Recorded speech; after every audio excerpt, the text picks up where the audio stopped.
Okay, amen. That was in the basket? That will be the basket, yeah. The basket. Okay, everybody, this, what we have done is a kind of a closing part of the program is to gather all our renowned artists together, and you know all their introductions because we've been going through them throughout the day. And these are our experts, and this is your chance to pick your brain after you have been loaded down with a lot of information. You're probably mulling many things over in your head. So this is your opportunity to ask questions. So if you will, I'll try to get to everybody. But if nobody has an immediate question, I'm going to start one off. Okay. Well, so we've got to go over. One of my big struggles when I'm out there is the sun is shining on my palette and I can't judge my colors very well. Anybody has any idea? If you repeat the question. Please repeat the question. So my challenge is that when I'm out there and it's a very sunny day, let's say, I can't judge my colors very well. I use umbrellas and stuff, but it's still, there's more bright light that I can deal with. Your eyes get fatigued. Yeah. And it's very hard to judge colors, and then, you know, my colors are here, my panel is there. That challenge, going from any... Yeah, I know. I haven't figured that out either. Oh gosh, and I give up. I have an umbrella, and I just have not, don't feel comfortable using it. It's blown away on me, and it, so I don't use an umbrella. I always face my panel, you know, into the sun so that the panel is in the shade. Yeah. But my palette is in the sun. Okay. It's hot. One thing that one of my instructors taught us, Libby Tolley, she had 3 grays on her palette. Just bought the grays, light Portland gray light, Portland gray medium, Portland gray dark, and she used those grays as reference material for the colors that she was mixing on her palette. So she had the light, medium, and dark, and if that mid-tone value matched her mid-tone gray, she was close. And then she was able to put it up on her painting. Is that for watercolor? Oil. That was oil. You have a chart on your Oh, okay. easel. Yeah. You have to dance what they call with the sun. So the first time I learned this was when I was painting with Jill Carver. I don't know if you know who she is, but she's a great painter. So I'm painting with her, and I wasn't aware that artists even do this, but she started out like, I'm looking at what she's painting, and I'm saying, where are you painting that? It's not in front of you. I was unaware, but she was dancing with the sun. Wherever the sun is, like you were saying, you shift the easel towards the sun, and you continue to look the other way where you're painting. You have to keep moving it away.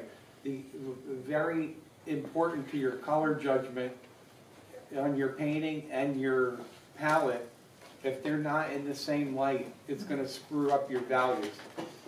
We didn't talk about that today, but that's a great opportunity. You have to shade your eyes. You have to have a cap on. Even if you're in the shade and it's kind of like luminous light, you have to shade your eyes a little bit because your eyes will lose their judgment. You have to keep everything in a calm path for your colors, your painting, and your eyes, because if you lose that, you can't judge values properly. Did you say you have to have your panel and your palette in the same light? If you can stay in a moderate shaded area, not dark shade, but a moderate shade area, it's the most beneficial. For both your panel And we didn't talk about this either, and I didn't bring it, it's my fault. But I frequently, when I go to a place that I'm unaware of for the first time, the first thing an experienced plein air painter does is know exactly where the sun is moving. You can't even begin to do a painting until you find out where it's traveling and how much time that's experienced, how much time you have left to do the painting. So if you know it's 45 minutes and you're a slow painter, you don't even entertain doing that scene. Another thing in addition to that is sunglasses. I have these are transition glasses, and I keep forgetting to take the damn things off. I have regular glasses in my case, and I paint, and these are, you know, they become real dark. Yeah. So I can't judge my panel. So think about it. Don't do what I do. Just take your glasses off. Nancie had a response. In July, we were all painting under the bridge on the Riverwalk, and it was a really bright sunny day, and we were under the bridge and we were trying to look down the river, and it fatigued our eyes so quickly we couldn't see. So we turned our backs to what we were painting, so we could see our canvas, and it didn't. Our eyes weren't blasted out, and then we just turn around and then kind of absorb it and then turn back and paint. You know, one thing you can do is, like, I notice on bright sunny days, I'll be doing the painting, I think, well, this thing's really looking good. You know, and then I get it home and I put it inside under the light, and the thing just gets like 5 shades darker. Because my eye, it's so bright out, that in order to get my darks dark enough, I have to make them even darker.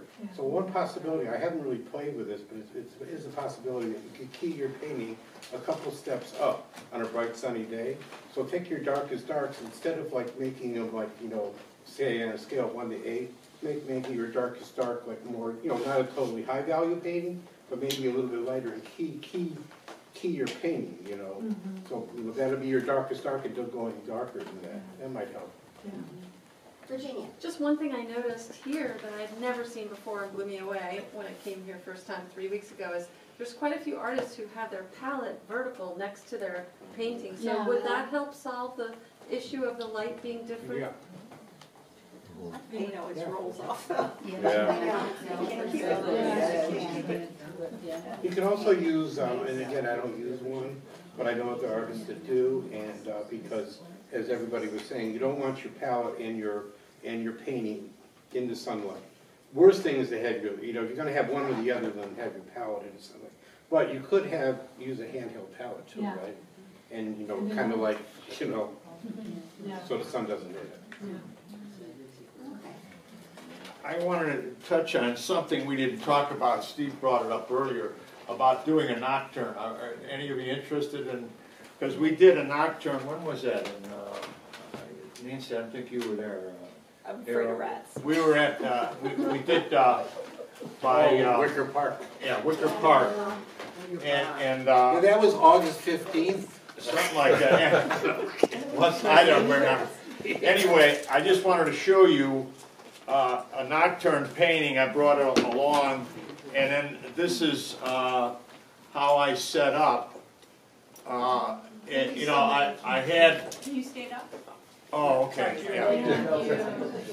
I had a gooseneck light, a really inexpensive light. I bought at Costco. I bought 2 for $10 or something, and it clips on. It clipped on the panel. I don't know if you can see it here.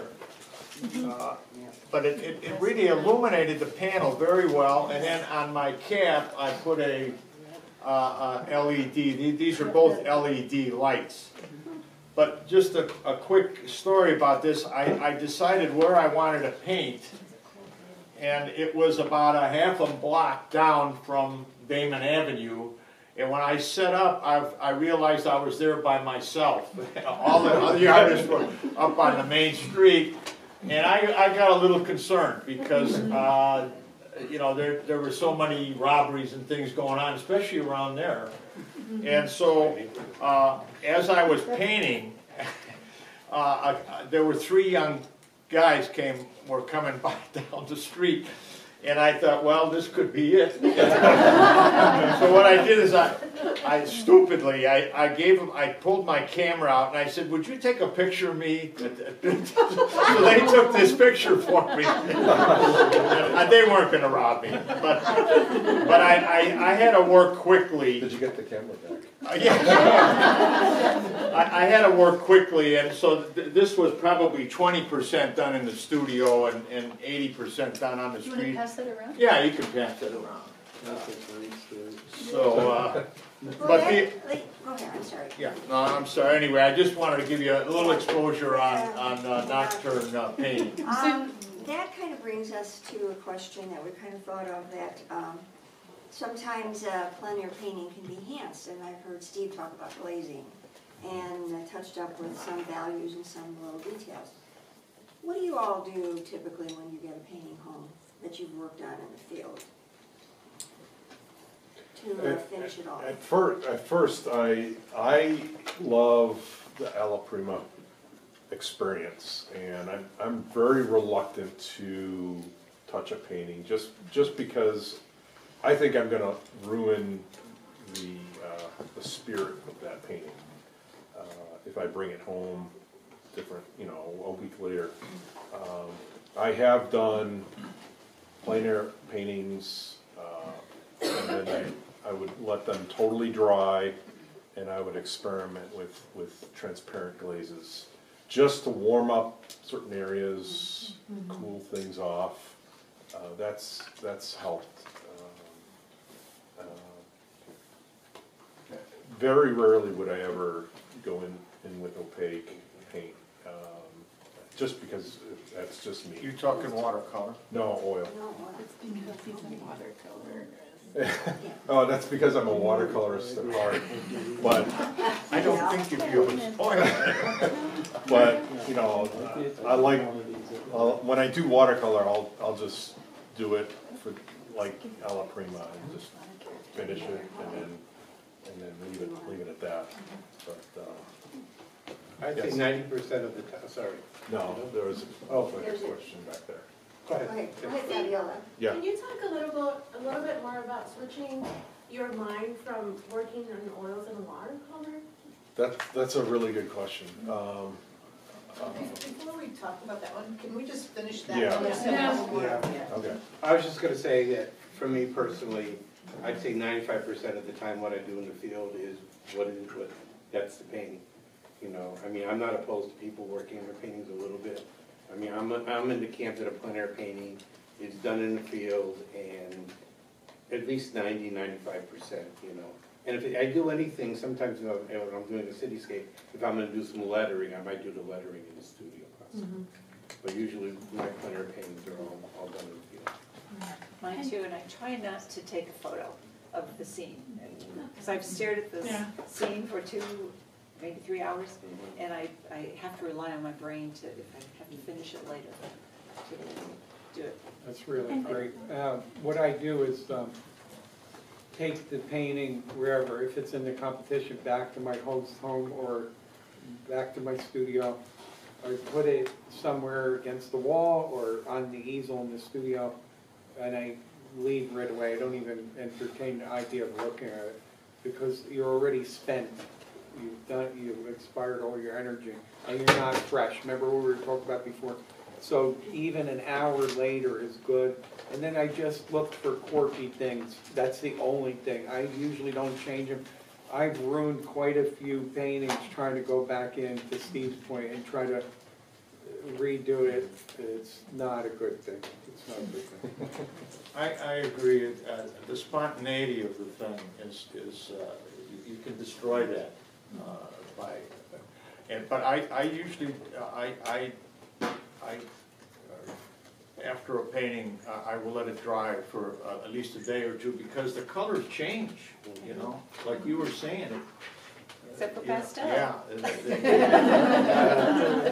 So I will look at it, I usually leave it there sitting drying for 3–4 days, and then I will go back and it's amazing. Sometimes you can go back and tweak it. It needs a little punch or something. Boy, just a couple shots can just bring that painting around, And so I'm not afraid, other than, if it's a quick paint or something like that, you don't have that option, And I really, I'm serious about the honesty of what you did today was truly, it wasn't plein air, but that's what a plein air painting should be. Yeah. It should be what you see, do it, leave it, and leave the purity of it there. the idea of going back 3 or 4 times, I know you did that. But there's a lot of guys that work this big. They call that a plein air painting. Well, that was a bigger painting that I had to do. Really? So, Yeah. So, can we get back to Fabulous' question Yeah, about the transition? Yeah, I for my 3rd year of college, I had 3 hours of watercolor in the morning, 5 days a week for 10 months, 3 hours of oil painting in the afternoon, 5 days a week for 10 months. And so there is some flip-flopping of your brain. It's mainly, my approach is watercolor, mainly I'm working light to dark. Oil painting, I'm working how Joe set it up. I get that middle value, I aim for that middle value, and I work transparent. You know that brown glaze you had on there, Joe, that just to kill the white. I use that phase in my as an underpainting. So I throw color in there. I try to get that value, and it's a design phase. It's a very quick, transparent underpainting. If it doesn't work, I wipe it down and start over. I've invested very little time in that, but I'm working transparent with a little Galkid medium, just to quick dry the oil, and then but I'm aiming for that middle value. Once that sets up, in about 20 minutes, I'm mixing my colors the way Joe did. You know, light and dark of each main color that's out there, and then putting in the lighter tones, and then the deeper tones in typically opaque paint. But it is a mind flip, but I found that my watercolors have been improved because of my oil painting, and my oil paintings have been improved because of my watercolor. So it's a benefit. I just want to add to that. William Merritt Chase said, if you want to be a good watercolor artist, do oils. If you want to be a good oil painter, do watercolors. But on top of that, Charles Hawthorne on painting, I don't know if you have that book, but buy that book. There's no pictures in it. It's a short book. You can read it in a night or two. But it's all about spot painting. I was never trained in watercolor. I always could do it since I was a teenager. And I always paint spots almost accurately to what they are, light or dark, right from the get-go of the painting. So there's a lot of different ways to do it. But I always, when people see me do the watercolor, they say, wow, that's different, because I paint it like, I treat it like an oil painting. The same way, like I go wherever the spots are, I try to hit them. The freshness for a watercolor plein air painting is achieved with less work in it. You know, like the great watercolor artists, they're always trying to do it in 1-2 washes, and that's it. Get out of there. So I put down the color very concentrated. And we didn't talk much about watercolor paint today, but if you're interested in a really cool paper to use, Heartstone paper, Tara skin paper is really amazing for this, because it lets the watercolor stand on the surface a lot longer, and you can really do some spectacular paintings outside with that, and the color is very rich. Heartstone? Could you repeat it? Tara skin paper by Heartstone. It's made in Canada. Blick does offer the paper. It's 80% calcium carbonate, 20% resin. What was the name of the book that you mentioned? Hawthorne. Oh, Hawthorne on painting. Okay, thank you. Have you tried UFO? Yeah, this is different than UFO. It does absorb. It's not as slick, but it will absorb, but it's a little bit slower. But if you're in the hot weather, you might want to add a little glycerin to your paint in the summertime. A couple drops from the drugstore. Mary had a question. I think this question might be for Joe, but it's really related to transparent paint. I know that there are like colors that say the word transparent in it, but also I think that other ones like ultramarine and some others are transparent. So what is it about, what is a transparent paint and how do we know?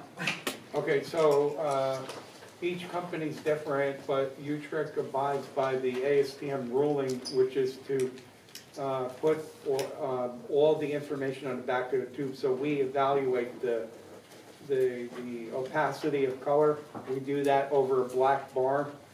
It doesn't matter whether the color can look transparent, but if it covers solidly over a black bar, that's how it's rated. I've expanded the rating a little bit more this year as we redo our labels. It's going from transparent to semi-transparent, semi-opaque to opaque. We didn't talk about colors today, but go back to Sergei Bongart. It is more advantageous to work with transparent colors if you have a limited amount of money and want a limited palette. It's better to take transparent, semi-transparent colors as opposed to the opaque ones, because the transparent colors, when you add white to them, they get richer, and he was a colorist.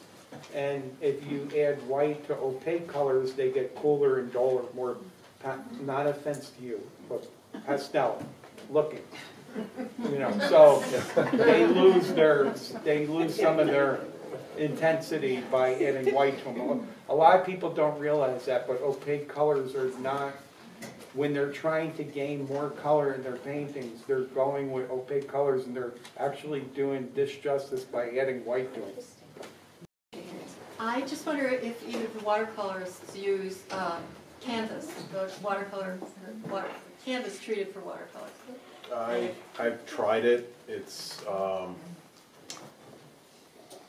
I used to stretch my paper, staple it, and all that. You know, I don't do that anymore. I either go with 140 or 300 pound. Chisel paper is a really fun paper to work with. It's handmade paper from India. I've had good success with that. But not the stretched canvas. Not the stretched canvas. I like painting on gessoed board with watercolor, because you can achieve any and all texture with gesso. You got to let it dry a couple of days. I've done paintings where it's a transition of textures. So you've got a nice soft sky up here down to rock. You could have a textured board, you know, and vary the texture. That's interesting. Does it absorb the water? Yeah, the watercolor will absorb into the gesso, but and you want some of that, but it also releases that watercolor. So are you gessoing a panel? I gesso either a panel or a board. And you're talking about regular gesso, not like the one that's meant for watercolor? Right, yeah, yeah. I've played with the. They have the ground. The ground. That you use for watercolor to make a surface. Yeah, the core ground. It's almost like painting with liquid paper, and then you're painting on watercolor paper. For some reason, maybe it's just me, I like the gesso feel of that. Have you ever gessoed watercolor paper? Yes.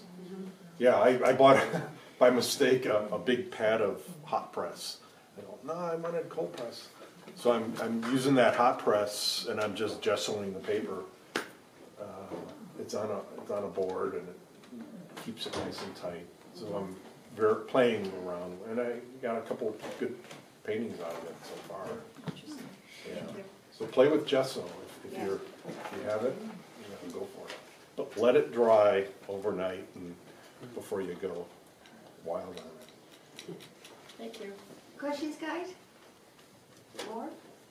Well, I'm going to end it off a little bit here. I'm going to ask a question then, maybe start you off thinking. We know that you're going to put your oils together, your pastels, your easel, your sun screen, all that in your umbrella. What else is like an item that you just cannot do without when you are getting everything? Business cards. Actually, very good idea. Business cards. The business cards that we handed out today in the back of your thing as well, because somebody's gonna wanna know what you're doing out there. They're gonna ask you about, gee, are you a class? You're not a class. You're learning, but you're not a class, so this is a good thing. You wanna bring these little cards and hand them out and show them to folks. Okay, so business cards is good. What else do you guys bring? Non-transition glasses, which is something I do all the time. Okay. Viewfinder? I don't know how you guys feel about that. Viewfinder? Yes. Yes. I was curious about something. I paint only on panels. I make my own panels. I use 1/8" tempered masonite, and I paint and I gesso them myself. I take a 4x8 panel. I have it cut to my sizes that I want, and then I use a roller to get my texture. And I love it. And I just wondered if any of you, paint with canvas, because I started out painting with canvas, and now he brought up, with that one painting. I mean, I've cut up a lot of my painting just because I found a much better painting inside, and it's so easy. I've got a table saw. I can cut it any size. I do use canvas and I will tape it to a board, and if I want to crop it, I can do that. So, and also it takes no room, so that if I don't like it, I can just stack them up somewhere, and it's a reference for later, but it's not like it's on a wooden board or something. And Christine, don't you use gator board just to make it really light?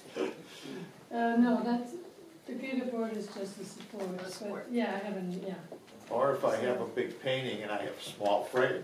Exactly. I have a question for Joe. I was listening to your podcast with Eric, and if you haven't listened to him, it's well worth it. But you mentioned Belgium linen as you got to go to Belgium and see all the linens being made, and I know linen is like the top of the line material for oil painting. Do we have to use Belgium linen, or is there a comparable material in the U.S. that is very similar? Fabrics. Yeah. Okay, so the two main fabrics or threads for canvas are cotton duck, and then you have the Belgian linen. They come out with the poly threads as well. I don't particularly like that much, but the polyester threads are resistant to swelling. So we've done a lot of study, and we worked a lot with the museums, the Smithsonian National Gallery. The humidity and temperature are big factors in the swelling or reduction of swelling of canvas, depending on the temperature and the humidity level.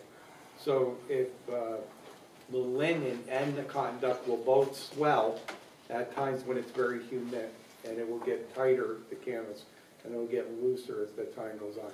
Those are the biggest factors for damage to paintings, not 10 years, 50 years, 75 years. The continual contraction and expansion of the fabrics makes the brittle oil paints become increasingly brittle over time. So the more that the oil dries, oils don't dry for about 60 years. So they take about 60 years to really harden. So at that time they start getting very, very contracted.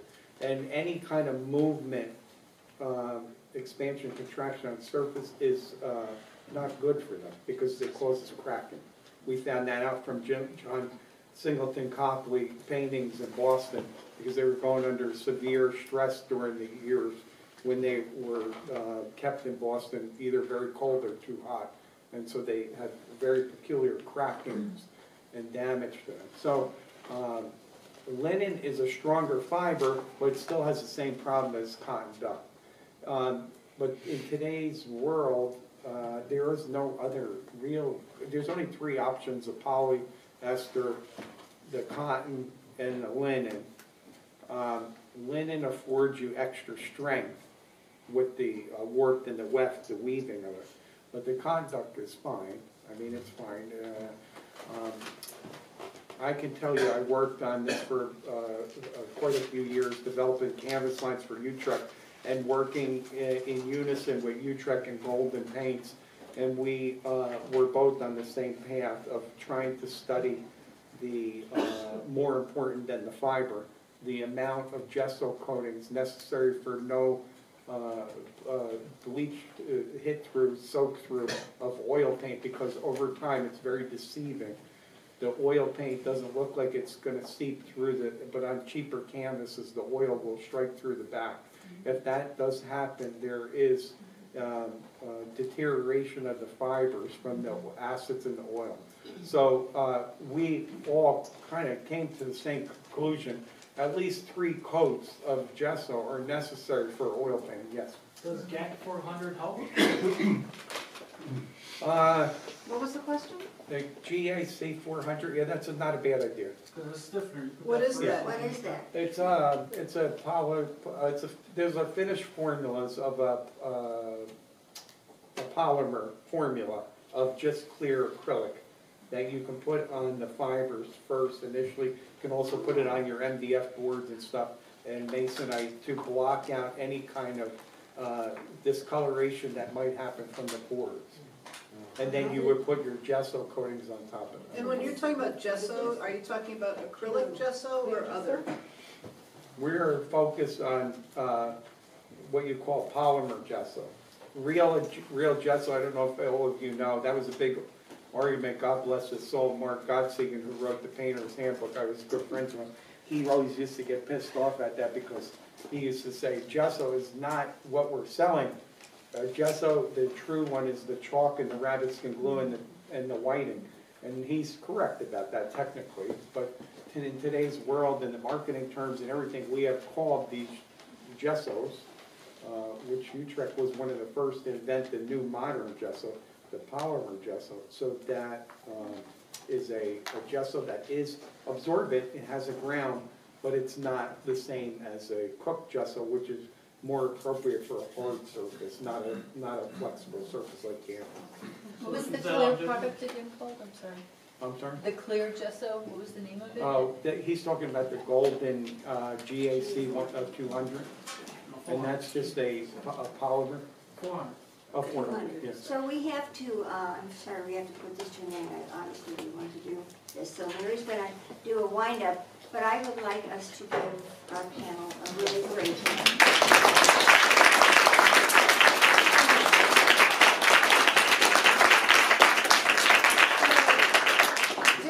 Did we actually introduce Errol Jacobson and also Lee Radtke down here? I know that you've met Steve and Joe and Nancy, but these folks are all of our guest artists who are going to be, not Joe, but will be out with us at different times. So in a minute you're going to see when they are going to be out with us.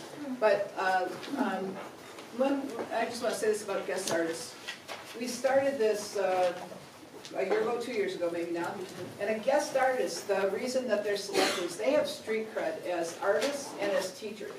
So we look for people that are in galleries, that have been teaching, that have won awards, and so all of our guest artists that are coming out with us this year are those that have actually, they meet this criteria for us, so that what we noticed in particularly last year's exhibit, our annual exhibit, which you'll also hear about, that there was a great improvement, like a huge improvement in the paintings, because people are getting from each of these critiques from their perspectives, and you know, we have people that are pastelists and watercolorists and whoever, but we're all learning from each of those. And so if you're a member, which all of you are members, then you can submit your paintings when the guest artists are there. We usually start at 8 in the morning, and there's an hour. They only get an hour, but they may keep painting then after that, and then when it's at noon, they come out and we all bring our paintings wherever they are at that point, and then they will do a critique of those. And there's probably about as much time as Joe spent today on each one. There's probably 3 or 4 minutes on each one.